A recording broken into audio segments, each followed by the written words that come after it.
Assalamualaikum warahmatullahi wabarakatuh. Wilujeng Sumping kembali Sobat Kreatif di channel sederhana, channel berbagi dan channel belajar bareng HD Karya ya.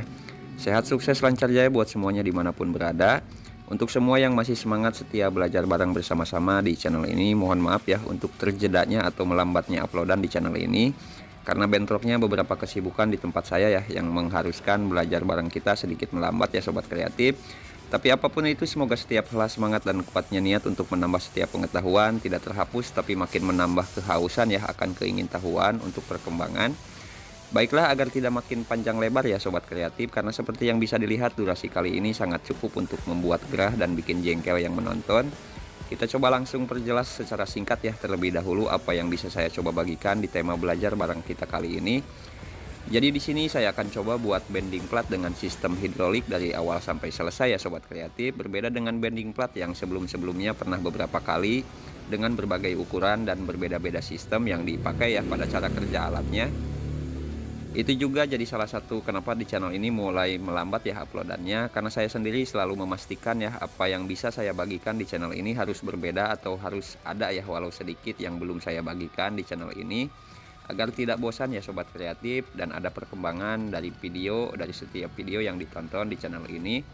Tidak itu aja ya. Makanya meskipun ada beberapa proses kerjaan saya di bengkel, bisa saya buat konten ya untuk tiap minggunya, tidak saya upload karena memang sudah pernah saya bagikan ya Sobat Kreatif. Oke Sobat Kreatif, dan tanpa terasa ya tema belajar bareng kita kali ini akan mengarah ke tema curhatan seorang seniman. Kalau tidak kita hentikan ya. Oke, jadi kita mulai saja.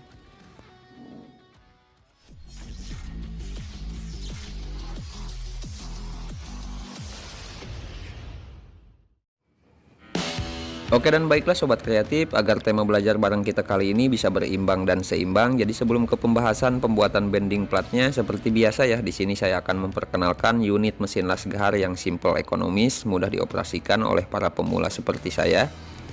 Yang baru-baru belajar las sepertinya akan mudah ya untuk mengoperasikan mesin las ini, mudah-mudahan, karena menurut saya mesin las ini dari merek Izumi ini sangat mudah ya mencari api dan cukup stabil ketika dipakai pada pekerjaan berat, anti ngadat-ngadat ya Sobat Kreatif. Tapi saya belum tahu juga ya Sobat Kreatif untuk tipe yang ini, mesin las MMA dari Izumi dengan tipe MO160.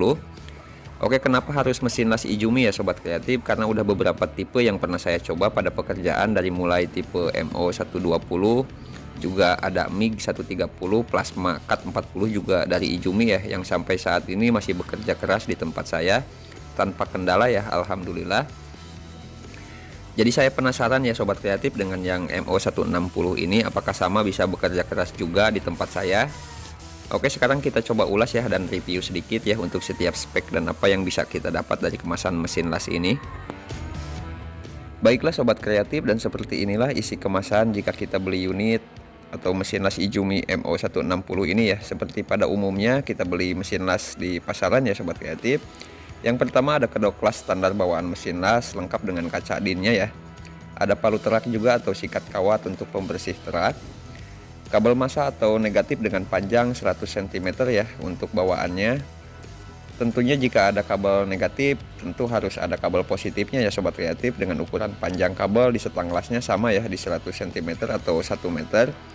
Lalu ada buku panduan, buku yang menurut saya cukup penting ya pada pembelian mesin-mesin seperti ini dibanding garansi ya kalau menurut saya pribadi, karena banyak sekali peringatan cara pengoperasian atau saran-saran keselamatan yang sangat penting kita pahami ya Sobat Kreatif. Tentunya untuk mesin las ini juga ada garansi ya yang berlaku sesuai ketentuannya. Dan inilah dia unit mesin lasnya dengan ukuran cukup mungil ya dan sangat ringan Sobat Kreatif. Kalau saya lihat-lihat ya untuk ukurannya gak jauh beda dengan yang MO120. Nanti kita coba lihat ya. Oke, untuk spek mesin las inverter MO160 ini untuk input voltasenya di 220 volt sampai 50 Hz ya. Ampere atau current range-nya dari 10 sampai 60 ampere. Minimal daya yang bisa dipakai di 900 watt, tapi kalau menurut saya untuk kestabilan tetap ya di 2200 watt, tergantung elektroda yang dipakai dan ampere yang diperlukan. Baiklah, dan untuk dati cycle-nya di 35% untuk 160 ampere, 60% untuk 122 ampere, dan di 100% untuk di ampere 95. Jadi dati cycle ini untuk yang belum paham ya, ukuran berapa lama penggunaan mesin las, di ampere berapa kita melakukan pengelasan secara terus-menerus ya sobat kreatif, sampai mesin las terlalu panas dan akan mati otomatis biasanya ya, sampai pengelasan bisa dilanjutkan kembali. Intinya untuk sobat kreatif yang belajar ngelas, jangan menggunakan mesin las secara berlebihan terus-menerus tanpa jeda sampai mesin las panas ya. Oke, kita lanjutkan lagi ya. Untuk kapasitasnya 4,8 kPa, untuk beratnya di 6 kg ya sobat kreatif untuk mesin las MO160 ini. Untuk mesin las ini cukup berkualitas ya, dari kabel sampai fittingnya sangat fleksibel, punya panjang 100 cm ya sobat kreatif. Oke, dan sekarang kita coba lihat ya untuk bagian panel depan mesinnya 100% ya. Kalau saya lihat sama dengan yang sebelumnya saya review. Untuk bagian atas ada knob pengatur ampere ya. Pada bagian bawah knobnya ada 2 buah lampu LED penanda power dan satunya lagi untuk penanda suhu ya sobat kreatif. Di bawahnya lagi ada songket bagian negatif dan terbawah bagian positif. Untuk panel bagian belakang, tombol on off bagian atas di bawah lubang kipas pendingin ya, sangat simple. Mesin las ini saking ringan dan kecilnya bisa kita angkat dengan mudah ya, dengan satu tangan saja. Oke, di bagian terakhir sebelum saya uji untuk kestabilan pengapiannya dan mencoba pengelasan pertama kali ya dengan MO160 ini, saya akan coba samakan ya ukurannya dengan mesin MO120 karena saya penasaran ya, sepertinya punya ukuran dan berat yang sama.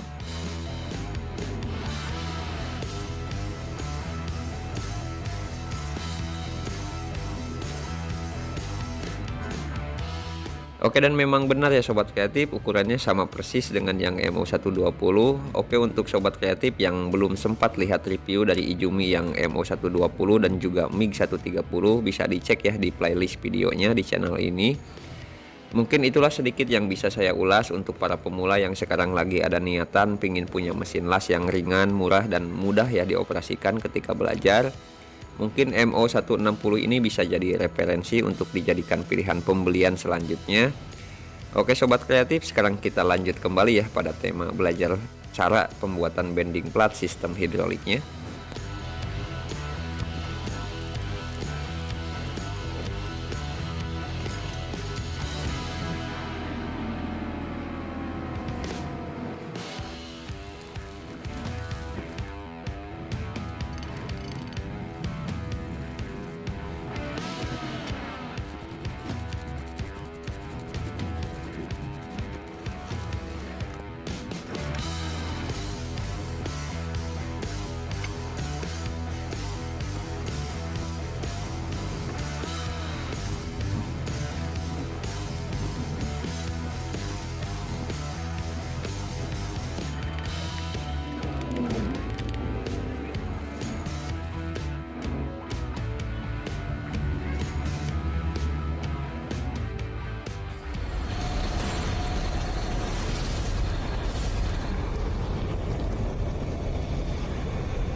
Oke, di sini saya akan mulai dari tahap pembuatan tiang bagian sisi alatnya dan bagian alasnya juga ya, dengan memakai bahan UNP ukuran 15x75. Untuk ukuran panjang alas disesuaikan ya sobat kreatif dengan keseimbangan ukuran keseluruhan alatnya yang mau dibuatnya. Kebetulan di sini saya akan buat bending platnya dengan panjang untuk keseluruhannya di 280 cm. Untuk penekukan full platnya di 240 cm ya, hanya saya akan pakai matras biasnya. Untuk bendingnya memakai yang 250 cm. Jadi kita butuh panjang untuk keseluruhan rangka sekurang-kurangnya di 280 cm ya. Bisa dipahami ya sobat kreatif. Untuk tinggi tiang di 180 cm dengan bahan yang dipakai memakai bahan WF 15x75. Di sini saya sudah satukan ya antara alas dan kedua tiangnya, kurang lebih seperti itu ya sobat kreatif. Untuk selanjutnya, jika tiang dan alas sudah kita selesaikan, saya akan buat bentangan untuk nantinya sebagai bantalan atau dudukan PDS-nya dengan panjang seperti yang sudah dibilang tadi ya, di ukuran 280 cm dengan bahan memakai bahan UNP yang sama yaitu 15x75. Untuk dudukan ini kita pakai double ya, kiri kanan. karena patokan dalam pembuatan bending plat ada di rangka bagian atas dan bawah, karena sistemnya menekan ke bawah ya dan mendorong ke atas. Jadi yang harus mempunyai kekuatan maksimal antara di bagian bawah dan atasnya. Oke, di sini saya memakai sistem baut bukan agar alat bending platnya bisa dibongkar pasang ya sobat kreatif, melainkan agar baut berfungsi sebagai kekuatan tambahan. Jadi kita tidak hanya mengandalkan elasannya saja, dan agar pemasangan di alat-alat berat seperti ini lebih mudah ya mengatur ke titik yang diinginkan. Baiklah, untuk jarak dudukan PDS dari alas, di sini saya kasih jarak dari alas sekitar di 70 cm untuk ukurannya. Intinya itu diatur saja ya, untuk enaknya kita ngebending plat dengan tinggi berapa seperti itu. Hanya tetap diukur juga dengan setiap ukuran yang akan terpasang di bagian atas selanjutnya, seperti mata penekuk, dudukannya dan lain-lain, agar panjang keseluruhan tiang tidak tekor nantinya ya sobat kreatif.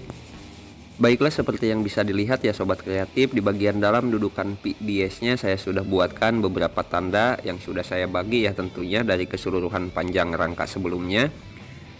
Tanda ini untuk penempatan sekatan ya, atau untuk menyatukan kedua UNP-nya, juga untuk penempatan dudukan di mana PDS akan ditempatkan nantinya.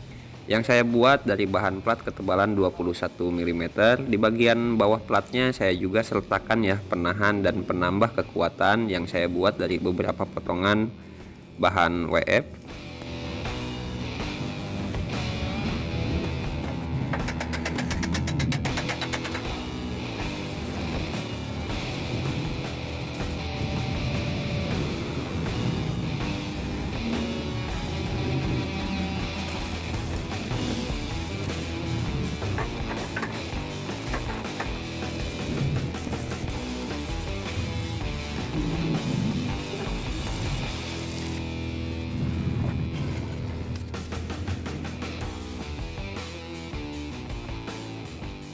Oke, dan kurang lebih seperti ini ya hasilnya dari apa yang barusan saya coba jelaskan. Di sini saya akan lanjut lagi ya pada pemasangan penahan sudut antara tiang dan dudukan utama dengan cara yang sama ya sobat kreatif. Yang pertama saya pasang dengan baut, selanjutnya saya kuatkan dengan lasan full ya.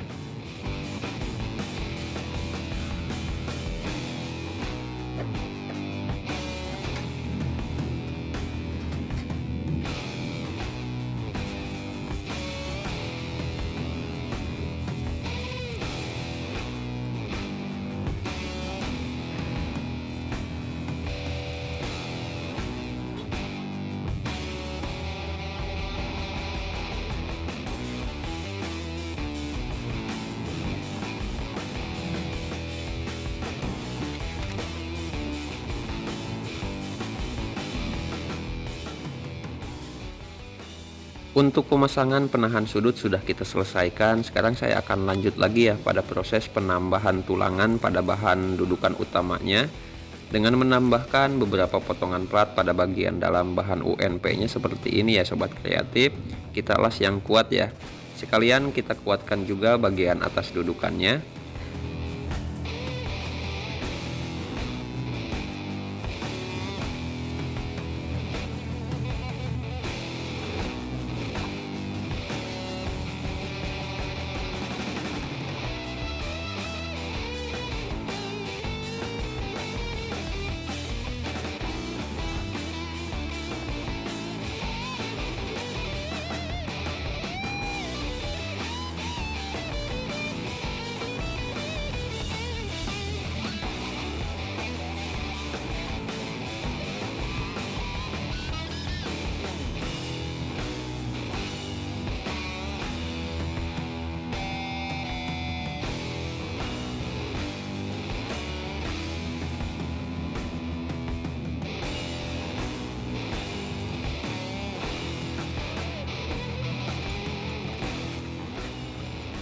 Jika dirasa sudah akurat, sudah kita pastikan senter dan lurusnya keseluruhan rangka, bisa kita lanjutkan lagi pada proses untuk dudukan mata pisaunya yang nanti akan kita pasang di bagian tengah rangkanya ya sobat kreatif. Karena dudukan mata penekuk ini harus bisa naik dan turun, jadi kita perlu memberikan beberapa tambahan untuk nanti di rangka utama kita buat jalur relnya ya untuk naik turunnya. Untuk menghimpit bagian sisi dudukannya seperti yang bisa dilihat ya, di bagian kedua sisi dudukan mata penjepit saya buat agar berbentuk persegi karena yang dipakai bahan WF ya sobat kreatif. Jadi kita memerlukan pemasangan ini di bagian sisinya agar dudukan mata penekuk bergerak naik turun dengan halus ya. Sekalian kita berikan juga beberapa tulangan seperti pada dudukan utamanya.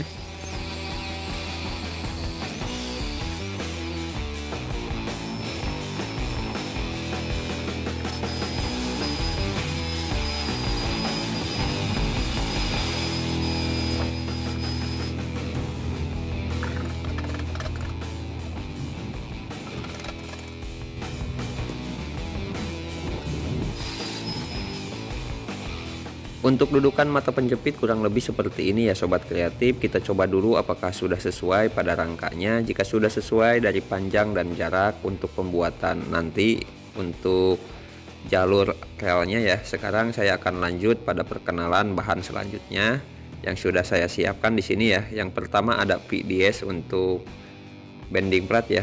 PDS khusus untuk bending plat dengan ukuran panjang 250 cm. Dan 2 buah silinder hidrolik double acting ya sobat kreatif seperti ini. Karena silinder yang sudah disiapkan mempunyai dudukan baut di bagian bawah, jadi mau tidak mau ya saya harus menyesuaikan rangka bagian atas untuk dudukannya ya dengan bahan yang ada di tempat saya. Sebetulnya kalau mau praktis dan mudah memasangnya ya dan lebih kuat pada rangka atas, silinder yang dipilih bagusnya mempunyai dudukan pada bagian atasnya ya sobat kreatif. Oke, di sini saya mulai pada proses penyesuaian untuk dudukan silindernya pada bahan WF yang akan dipasang pada bagian rangka paling atas ya. Yang pertama saya harus melubangi bagian badan WF-nya seukuran silindernya seperti ini. Itu yang akan membuat dudukan dan rangka akan berkurang dari kekuatannya ya sobat kreatif. Kalau dudukan bautnya ada di bagian ekor, kita hanya perlu memasangnya di bagian samping bahan WF-nya, tidak harus melubanginya seperti ini ya. Dan posisi WF akan lebih kuat menurut saya jika diposisikan dari samping bukan dari badan bahannya seperti ini. Dengan melubangi bagian badan rangka, juga posisi rangkanya yang terpakai adalah bagian badannya akan sangat mengurangi ya dari segi kekuatan rangkanya. Tapi untuk mengakali hal tersebut, di sini saya akan buat double rangka dan beberapa tambahan penguat dengan bahan-bahan yang sudah disiapkan. Di sini juga saya tambahkan beberapa dudukan untuk pemasangan baut agar waktu mendouble rangka tidak terlalu sulit ya seperti ini. Di rangka ada beberapa cowakan pada bagian sisi yang saya maksudkan untuk jalur selang hidroliknya nanti ya sobat kreatif, dan beberapa tambahan tulangan sama ya seperti sebelum-sebelumnya. Kurang lebih seperti ini ya yang saya coba jelaskan barusan. Di bagian rangka ini saya berikan beberapa dudukan baut dan penahan silinder dan juga beberapa tulangan. Sekarang sebelum kita lanjut pada pemasangan rangka utama, saya akan coba uji dulu ya untuk silindernya sudah sesuai dengan rangka apa belum.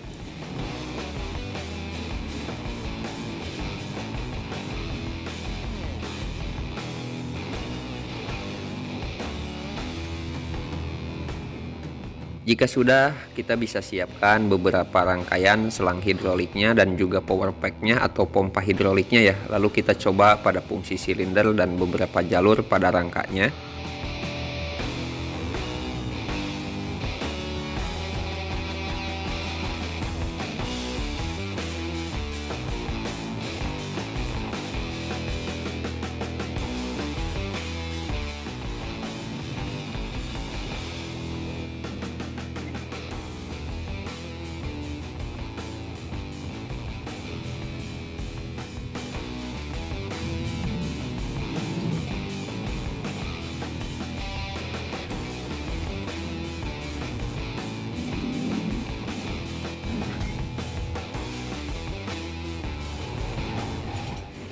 Oke, dan untuk silinder power pack juga rangkaian selangnya sudah sesuai. Sekarang saya akan coba untuk memasangnya pada rangka utama ya sobat kreatif.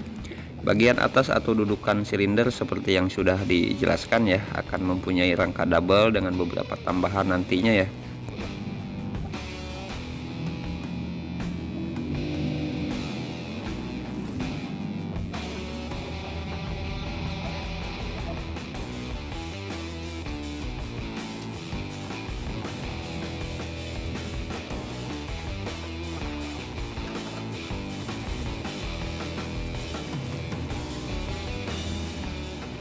Dan kurang lebih seperti itu ya setelah saya coba satukan dalam satu rangka. Sekarang saya akan buat beberapa penahan dan juga setelan untuk PDS-nya dari plat 22 mm ya.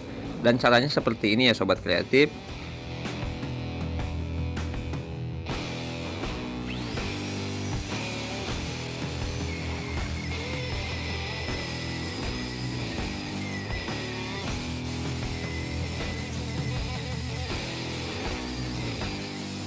Untuk penahan atau setelan tersebut kita bisa tempatkan di bagian sisi PDS-nya kiri kanan ya. Setelan ini nantinya akan berfungsi sebagai penahan dan juga untuk menyetel menyesuaikan PDS dengan lurusnya mata penekuk.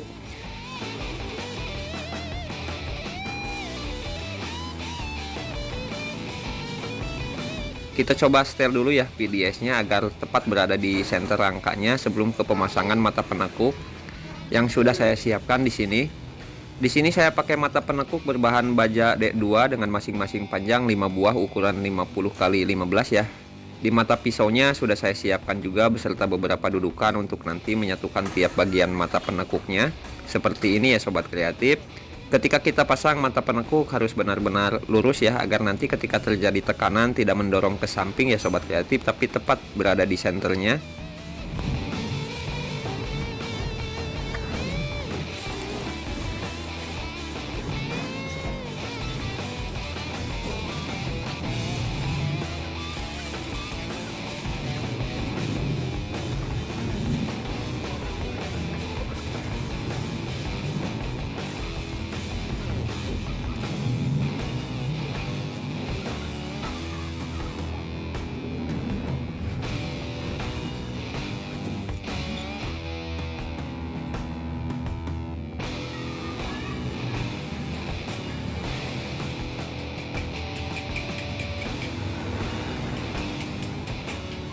Untuk jarak mata penekuk ke PDS sudah kita tentukan ya untuk ukurannya. Sekarang saya akan lengkapi bagian dudukan mata penekuk dengan bentangan pipa tebal lengkap ya beserta rangkaian gear di bagian sisinya.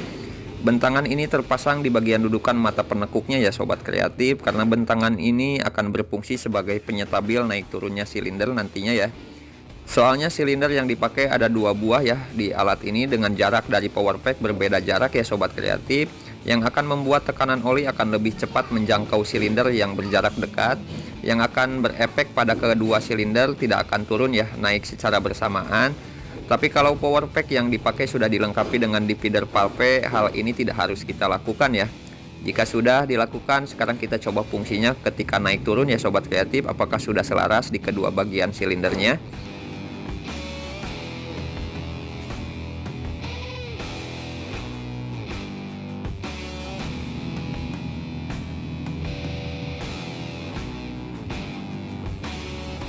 Dan kurang lebih seperti itu ya sobat kreatif untuk cara yang saya pakai pada pembuatan bending plat sistem hidroliknya. Untuk proses selanjutnya sepertinya tidak perlu saya bahas lebih merinci lagi ya, karena hanya tinggal melengkapi beberapa pemasangan bahan saja, seperti penguatan tiap bagian, pemasangan pengait untuk memilih ukuran PDS, perapihan tiap rangka ya, penambahan kekuatan rangka atas, dan pemasangan kaki-kaki bagian tengah alatnya untuk menghindari terjadinya centang pada rangka bagian tengah ya sobat kreatif.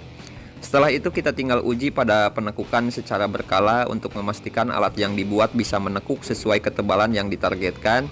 Jika kekuatan tekanan tidak mampu pada penekukan yang diperlukan, kita hanya tinggal mengganti silinder ke tonase yang lebih besar, dan untuk power pack, motor, dan gear pump kita sesuaikan ya.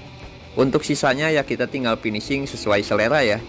Oke, dan baiklah sobat kreatif, kurang lebih seperti itu sedikit dari ceteknya pengetahuan saya pada pembuatan bending plat sistem hidrolik seperti ini ya. Semoga bisa bermanfaat. Dan semua ini dan apapun yang saya coba bawa di channel ini tujuannya hanya untuk belajar bareng bersama-sama ya, tidak untuk mengajari dan menggurui siapapun, karena saya pun tak sepandai dan tak sepaham itu ya pada pembuatan alat-alat seperti ini. Hanya tidak ada salahnya untuk mencoba setiap yang baru dan peluang yang ada untuk menjangkau pengetahuan yang lebih dari sebelumnya. Terus bertahap walau perlahan ya sobat kreatif, apapun kerjaannya, yang tersulit hanya yang terdepan, sisanya kita sesuaikan perlahan untuk perkembangan. Intinya tetap semangat saja untuk semuanya, sikapi setiap kecil peluang dengan sejuta harapan, jangan semangat menanam tanpa punya harapan untuk memanen ya. Apapun yang kita mulai pelajari harus siap sampai ke titik kita memetik buah dari yang kita pelajari untuk semua hal yang positif ya, minimal bisa bermanfaat buat orang lain atau orang banyak. Assalamualaikum warahmatullahi wabarakatuh.